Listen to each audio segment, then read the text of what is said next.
En 2015, le Oxford Dictionary, qui est un truc assez badass quand même, a comme chaque année élu le mot le plus important de l'an écoulé. Et ce fut ce mot-là. Non, pas le mot emoji, mais bien un emoji directement, et pas n'importe lequel, celui qui pleure de rire. Pourquoi? Parce que d'après une enquête super sérieuse des chercheurs, on a observé que c'était l'emoji le plus utilisé au Royaume-Uni. Un emoji à la place d'un mot. C'est peut-être pas si fou que ça en fait.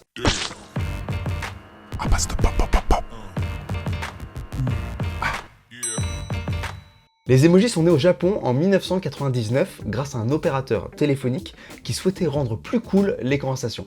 En tout cas les conversations des jeunes. Et en fait on peut traduire emoji par i-image, emoji lettre. Et ensuite vers 2010, les emojis arrivent chez nous via Gmail, Apple, Android, et enfin sur les réseaux sociaux, et aujourd'hui tout le monde les utilise. Je suis certain que chacun d'entre vous a déjà envoyé un cœur, un singe, ou même une aubergine à ses amis. Enfin l'aubergine c'est un peu chelou quand même. En 2014, une enquête estimait à 6 milliards le nombre d'emojis envoyés chaque jour sur les smartphones du monde entier. Et sur Instagram en 2015, 40% des messages contenaient au moins un emoji. Donc les emojis sont vraiment dans toutes nos conversations virtuelles. Mais est-ce que c'est une bonne ou une mauvaise chose? Ça se fait au détriment des mots, ou au contraire ça permet de les compléter? Le premier réflexe, c'est de se dire que les emojis sont un petit peu trop réducteurs et effacent des idées que seuls les mots peuvent transmettre. Une liste de pictogrammes déjà enregistrés dans un téléphone, c'est forcément moins exhaustif que des milliers de mots qui existent dans une langue. Du coup, des gens ont protesté contre le manque de représentation culturelle dans les emojis.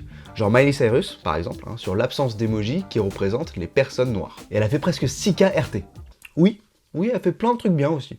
Enfin, je crois. Et ça a eu un impact, puisque tous ces messages-là ont été entendus. Il y a eu donc l'incorporation de personnages noirs, latinos, métis et homosexuels. Il y a un autre problème, c'est que les emojis sont vachement liés à notre vécu, et ça peut créer des soucis d'incompréhension. Aussi, on n'a pas tous forcément les mêmes référentiels pour traduire un même signal visuel. Par exemple, pour certains, cet emoji peut symboliser le stress, pour d'autres, la crispation ou encore la satisfaction.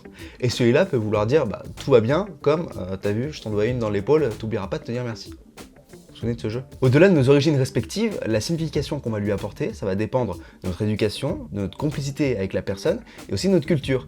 Et en même temps, c'est ça qui fait leur charme aux emojis. Bon, parfois c'est carrément à cause des constructeurs. Un même emoji peut être compris différemment suivant votre appareil. Par exemple, l'emoji qu'on vient de voir n'a pas le même degré de positivité chez Apple que chez les autres. Un problème que peut poser une utilisation exclusive des emojis en guise de langage, c'est le manque de nuances ou de profondeur.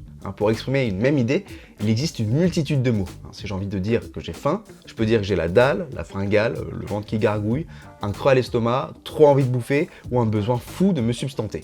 Les mots nous offrent une diversité de langage importante. Si je veux dire que j'ai faim en emoji, je suis beaucoup plus limité dans le choix. Je peux envoyer ça ou ça si j'ai faim d'aubergine, mais là encore, c'est un peu chelou. Et ça peut paraître encore plus handicapant dans l'autre sens. Si un pote nous envoie le message suivant, j'ai vu un chien trop mignon, d'abord, c'est sûrement un babtou fragile, mais surtout, on aura un minimum d'informations sur la situation. Quelle race de chien, quelle taille, impossible de transmettre toutes ces idées uniquement par un dessin unique pour tout le monde. Il n'existe qu'un emoji de chien. D'ailleurs, ça fait penser à la capacité d'abstraction et aux idées générales dont parle John Locke. Je vous en avais déjà parlé dans un précédent coup de fil.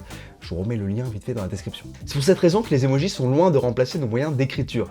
Mais quand même, ça reste une opportunité incroyable de communiquer tous ensemble sans barrière de langue. Et il y a des personnalités au rayonnement international qui l'ont bien compris, comme Kim Kardashian, qui donne le prénom de sa fille avec l'idée de famille, ou Hillary Clinton qui demande aux tweetos de s'exprimer sur le prêt étudiant avec des emojis. Mais là où je trouve ça fort en termes d'impact, c'est quand je pense aux 16% d'adultes dans le monde qui souffrent d'analphabétisme. Ces gens qui n'ont pas la possibilité d'apprendre à lire ou écrire pourront quand même communiquer par écrit, car c'est à la portée de beaucoup plus de monde de montrer et comprendre un dessin. D'ailleurs, ça fait penser à l'invention de la marque IconSpeak. Elle a imaginé ce t-shirt pour se faire comprendre facilement dans le monde entier. Bon, ce ne sont pas à proprement parler des emojis, mais c'est le même principe, ce sont des petits pictos qui illustrent chacun une idée bien précise. Un avion, de la nourriture, une bière, le wifi, il vous suffit de pointer du doigt le picto pour transmettre une information. En fait, on peut donc carrément se demander si les images et les emojis ne seraient pas un nouvel espéranto. Pour rappel, l'espéranto, c'est une langue internationale imaginée en 1887 par un jeune polonais de 28 ans, Ludwik Leyer-Zamenhof, dans le but de faciliter l'entente et la compréhension des peuples du monde entier. Il y a des milliers de personnes et d'associations qui tentent de faire perdurer et émerger ce langage, et finalement, même si ça n'a absolument rien à voir, et ça se fait pas du tout dans les mêmes procédés, les emojis répondent aussi à cet objectif tout en étant bien plus simples à mettre en place. D'ailleurs, l'aspect langue de l'emoji est aussi appuyé par le fait que c'est aussi un mode de communication collaboratif. Il évolue en même temps que la société, et les populations ont un vrai pouvoir sur sa construction. Par exemple, Apple avait sorti un emoji révolté revolver, il y a quelques temps, eh bien, tout Internet s'est mobilisé pour transformer cette image. Eh bien, au final, la communauté a gagné et c'est devenu un pistolet à eau. On peut aussi parler du combat de Rayouf Aloumedia, une adolescente de 15 ans, originaire d'Arabie Saoudite, qui milite pour intégrer le hijab dans la bibliothèque de dessin disponible. Il existe d'ailleurs une plateforme qui permet à tout le monde de proposer et voter pour des emojis non officiels afin qu'ils le deviennent. Un moyen de communication collaborative donc. Et les gens donnent une grande importance à ce que ce nouveau langage reflète parfaitement le monde tel qu'il est et tel que ses habitants souhaitent qu'il devienne. Après, ce que je trouve vraiment intéressant, c'est de la même manière que les mots ont inspiré les écrivains ou les poètes, les emojis créent aussi leur propre domaine artistique, l'emoji art. Il consiste à revisiter des œuvres anciennes en les modernisant, en y injectant des dessins ou en modifiant des mots par des emojis. C'est ce qu'a fait par exemple Katy Perry avec la version emojifiée de son clip Roar.